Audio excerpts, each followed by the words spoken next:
Севернокорејскиот лидер Ким Џонг Ун добил извештај од неговата армија во врска со плановите за истрелување ракети кон американскиот остров Гуам на Пацификот. Според Севернокорејската новинска агенција, тој решил уште известно време да ги следи акциите на Соединетите држави пред да донесе одлука за лансирање на ракетите. Во минатата недела Северна Кореја соопшти дека ги финализирала плановите за истрелување 4 ракети во водите во близина на островот Гуам, каде што се сместени американски воени бази. При тоа беше наведено дека се чекало само на наредбата на лидерот Ким Џонг Ун. Тој во понеделникот извршил инспекција на армијата, ги разгледал долгорочните планови и разговарал со армиските офицери, се наведува во соопштението на Севернокорејската државна новинска агенција.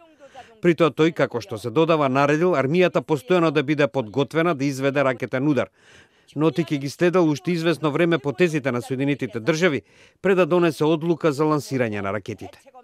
До ова дојде откако американскиот секретар за одбрана Џеф Матис предупреди дека таквиот потек би можело многу брзо да ескалира во војна.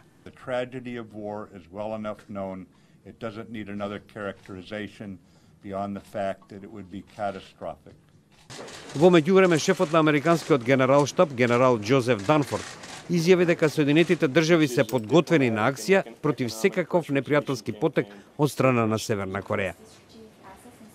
What we are focused on now is continued capability development and where Kim Jong-un may be in the future.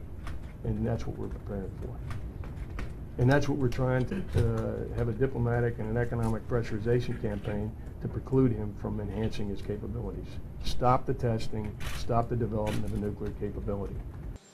По објавувањето на плановите на Пјонгјанг за напад во близина на островот Гуам, американскиот председател Доналд Трамп ја предупреди Северна Кореја на соодветен воен одговор. Тоа предизвика големи тензии во светот кој повторно се соочи со опасноста од евентуална нуклеарна војна.